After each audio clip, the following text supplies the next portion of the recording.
Today I fucked up by going out late at night for some potato chips. I don't know if this is the result of my own stupidity and lack of self-control or bad luck, or both. At around 2:30 AM I got a wicked case of the munchies. I decided to drive to the 24-hour convenience store about 10 minutes from my house by car. My car is from 2007 and is a piece of junk, but it's my piece of junk and I love it. The car has had starting problems for the last few years in the Canadian winters, however, I put in a new starter at the end of the summer and it has been perfect since. Well, not tonight. After buying my guilty pleasure snacks, I get in my car and it happened again. Problem that I thought had been fixed had returned and bit me in the ass. So here I am sitting in my car at 2:45 AM in freezing cold temperatures trying to figure out what to do. I wasn't too stressed out yet because I have CAA, so I gave them a call. They said it could take up to 45 minutes for a driver to come help my stupid ass. So,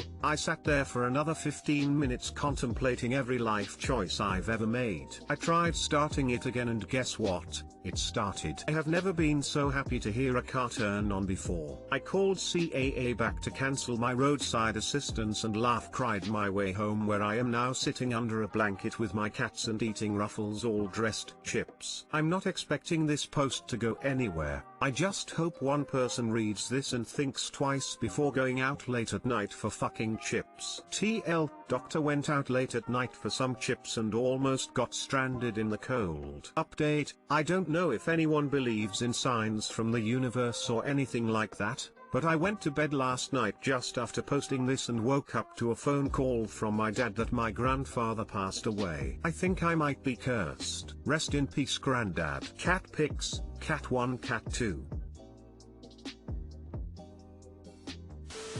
I feel ya, brother. I used to live in the snow belt plus get late night / early morning cravings. My worst case story wasn't about a temperamental starter but rather conditions. I have a 4WD truck and in the middle of a windy, heavy snowstorm decided to drive half a mile to our local deli to get some snacks. 9:30 PM-ish with the store closing at 10. Well, when I get there I learn they had closed early. So do I drive another 15 minutes to the 24-hour truck stop? That never closes. So, yeah. I get about 5 minutes up the road, a narrow country road, when the storm takes a turn for the worst and there are whiteout conditions. That's it.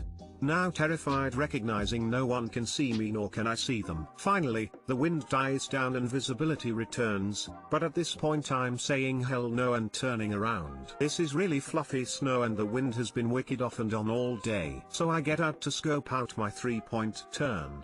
Looks good. Plenty of room. Only when I go to back up for turn 1, oops, I slide right off the road into a gulch. WTF do I do now? Luckily, fortune smiles and another big ass truck like mine came by, laughed his ass off and threw me a tow line. No big deal, nothing I haven't done for others. No chips, no salsa, no candy, no beer, just a new dent in the bumper, farm truck, no biggie, some anxiety and a bruised ego. We locals never get stuck in snow, right? The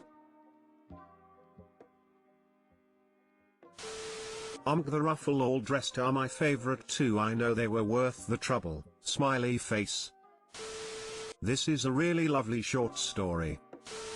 The show How I Met Your Mother has taught me at least one valuable lesson. Nothing good happens after 2 AM. It's 2 AM, you are dying for some Ruffles all dressed chips, but your car is sketchy. What do you do? Go. In the cold dark garage, the old car chuckles and gives itself a high five. Finn.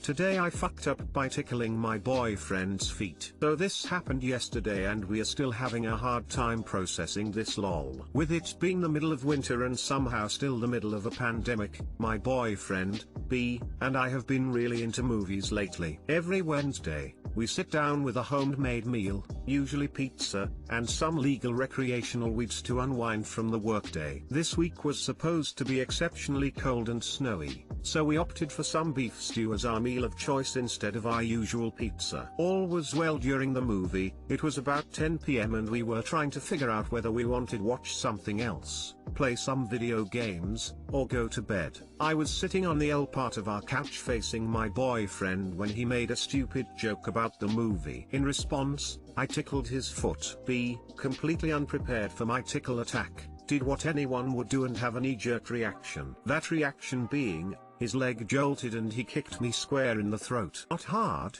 but enough for me to jump back and for both of us to start laughing uncontrollably. I'm talking deep belly laughs. We're laughing about this for a solid 3 minutes, and when both of us start to settle down, B goes to take a sip of water. He's still chuckling and actually spits some water out of his nose, so me, not thinking he took a big sip, immediately started laughing again. This in turn caused B, who had actually taken a very large gulp of water, one that he now admits was not wise, to start laughing but also coughing pretty badly. He stands up, and starts throwing up into the bowl that he had just eaten his beef stew out of. I watch in absolute astonishment as he refills his entire bowl of beef stew without hitting the carpet. He wants me to include this, because while this was definitely not a story we ever planned on sharing, he is incredibly proud that he was able to projectile vomit with accuracy. We both stand there in shock and slight amazement once he's done. Too long didn't read. I tickled my boyfriend's foot, got kicked in the throat, and we laughed so hard my boyfriend threw up his dinner back into the bowl he had just eaten it from. I am also amazed at the aim. Me, too, you gotta give the dude props for the accuracy of the target. My boyfriend, B. I thought you just casually graded your boyfriend's looks and wondered why it matters for the story. Before I even read this, I'm guessing Op got kicked in the face. Edit, oh man, this was so much more. Prize, lol. Lol sounds like an epic stoner moment. Well, it may be a while before beef stew is made again. No need to, you have leftovers now.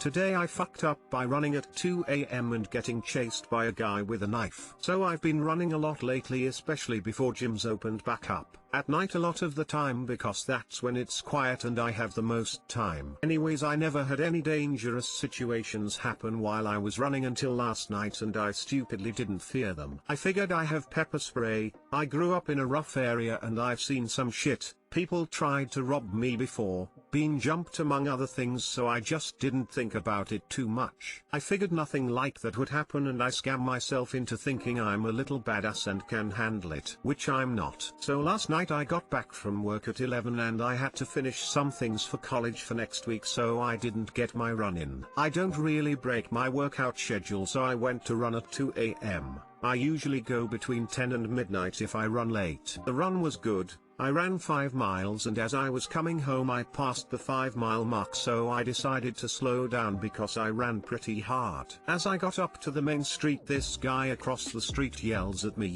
hey, you. I kept walking and he kept yelling and speeding up, so I stopped and asked him what's up, what do you want? And as I said that, he started sprinting at me and I see a giant knife in his hand. I think it was a tanto almost as big as a machete, so obviously I start running away. I cross the street and I go into this passage next to a pet shop. It's about 4 feet wide and I can hear him still running after me. Couldn't tell how close he was. I was scared, so figured the best thing I can do is face him there and try to pepper spray him because I was running hard and I didn't know if I could outrun him for long. So I hide behind the corner of the pet store at the end of the passage and I take my pepper spray out. The plan was to spray as he approached through the narrow passage. So I'm waiting there shitting myself and he comes halfway through, stops for a second and runs the other way. I wait a few seconds and run away. So yeah, I'll be taking a break from 2 a.m. runs for a while. TL, Doctor, I ran late at night and got chased by a guy with a knife and almost had to face him. I'm sorry this happened. It must have been terrifying. You need to report it to police. You'd be surprised how many places have cameras you don't even notice. Police can go request footage for date and time range and see if they can identify them. Anyone who's willing to brandish a large knife and run after someone with it is capable of hurting or killing someone. Please don't dismiss this since you got away. You owe it to society to report this as it can save someone's life or solve another crime. Nothing good ever happens after 2 a.m. What did the adrenaline rush feel like? Hard to describe, like always. I could feel my breath through my spine, if that makes sense. Honestly, my mind was all over the place. I wasn't scared as much as I was overwhelmed and freaked out. I knew I had to stop in order to take the pepper spray out. I couldn't tell if he was gaining on me or not. I was trying to decide, if he catches me, do I try to go for the pepper spray or do I just fight him for the knife?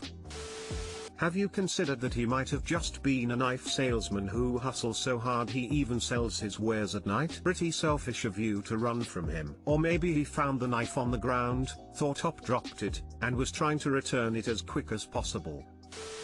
First of all, glad you are okay.